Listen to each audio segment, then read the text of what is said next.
स्वामी बालेंदु लिखते हैं, लेकिन आप धर्म से कोसों दूर हैं। आप नास्तिक थे पहले या आस्तिक थे? आस्तिक से नास्तिक हुए या नास्तिक से कैसे, आस्तिक से नास्तिक कैसे हो गए? नहीं नहीं क्योंकि मैं आपका तो मतलब पूरा मतलब बचपन जो है जी वो इन्हीं कर्म कांडों में बीता है। जी जी जी असल में तो कोई जब मुझसे पूछता है कि आप इतने ज़्यादा नास्तिक कैसे हो गए, तो मैं कहता हूँ मैं असल में उतना ज़्यादा आस्तिक था। अगर थोड़ा कम आस्तिक होता तो कम नास्तिक बनता। चूँकि बहुत आस्तिक था इसलिए बहुत नास्तिक हो गया, तो एकदम जो है वो दूसरी तरफ को पासा पलट गया। और ये सब देख करके अनुभव करके अब मैं क्या बताऊँ, बहुत कुछ है इसमें कहने को। पर अपने जीवन के 30 साल मैंने धर्म और धर्म ग्रंथों के अध्ययन में बिताए हैं, उपदेशों में बिताए हैं, और वो सब कुछ देख करके और भोग करके और तब जो है पढ़ लिख करके तब नास्तिक हुआ हूँ। और बहुत प्रसन्न हूँ, संतुष्ट हूँ, सफल हूँ। और ऐसा है कि मतलब कभी भी इतना प्रसन्न पहले नहीं था जितना कि आज हूँ। तो यही सबसे बड़ी बात है, और जो कर रहे हैं उसमें सफलता भी मिल रही। तो करोड़ों लोग जिस तरह से, खासकर अपने देश की बात करें तो एक धार्मिक कर्मकांड जो है जो उससे लोग जुड़े हुए हैं, तो क्या तर्क दे सकते हैं आपकी वो गलत दिशा में जा रहे हैं, और इसकी क्या बड़ी वजह आप देखिए देखते बड़ी हैं? बड़ी बड़ी सीधी सी छोटी सी एक बात कहूँ कि ईमानदारी से रहना, प्रेम से रहना, चोरी न करना, झूठ न बोलना, इस सब के लिए किसी धर्म की ज़रूरत नहीं है। ये मोरल बातें हैं, नैतिक शिक्षा की बातें हैं, इसके लिए किसी धर्म की ज़रूरत नहीं है। धर्म वास्तव में क्या करता है कि आप किसी गलत कार्य को इस ढंग से कैसे करें कि जिससे आपको ग्लानि भी महसूस न हो। धर्म आपको वो रास्ता बताता है कि आप पाप करें तो देखिए उस पर तुरंत प्रायश्चित बता दिया, ये कर लो तो ये हो जाएगा, ये कर लो तो ये पाप छूट जाएगा, मतलब पाप करे जाओ।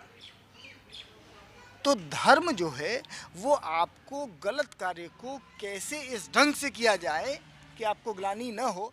उसके अलावा अच्छा देखिए, अगर आप ये सब झूठ न बोलना, हाँ, और ईमानदारी से रहना, तो ये सब बातों के लिए धर्म की जरूरत नहीं। ये तो एक जानवर में भी ये सेंस होता है, मतलब ये तो नैतिक शिक्षा, ये तो अंदर से आता है। तो बहुत कुछ, और धर्म तो क्या व्यवसाय है, व्यापार है, कहीं भी देख लीजिए आप।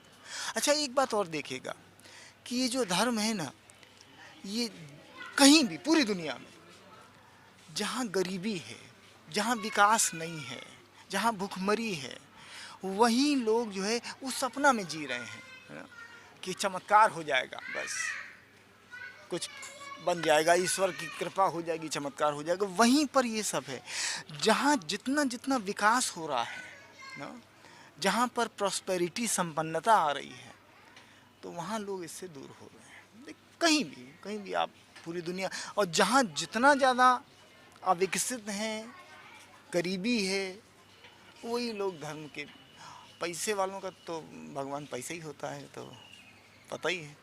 तो और इन लोगों को का ही शोषण होता है, गरीबों का ही शोषण होता है। मतलब आप कह रहे हैं कि मैं धर्म में आप चूंकि धर्म के बहुत करीब रहे हैं, आपने धार्मिक कर्मकांड भी किए हैं, बिल, उसके अर्थनीति से भी आप जुड़े, तो लगता था कि धर्म के तहत मतलब आदमी का आर्थिक और सामाजिक शोषण ही होता है। बिल्कुल बिल्कुल बिल्कुल शोषण होता है। और असल में जो मैं धर्म के खिलाफ बोलता भी हूँ, लिखता हूँ, बोलता हूँ, तो आपको सही बात बताऊँ कि मेरी असली लड़ाई जो है ना, वो ईश्वर और धर्म से नहीं है। मेरी असली लड़ाई है गरीबी से, गरीबी से लड़ाई है, और जो अन्याय है उससे लड़ाई है। ये धर्म और भगवान तो बीच में आ गए हैं, तो लक्ष्य वो है। और धर्म पूंजीवादी है ना, और धर्म के बहाने शोषण होता है। तो सामंतवादी धर्म और इसके वजह से जो शोषण हो रहा है ना, वंचित का, तो उसके लिए लड़ाई है। और भाग्यवाद है धर्म में।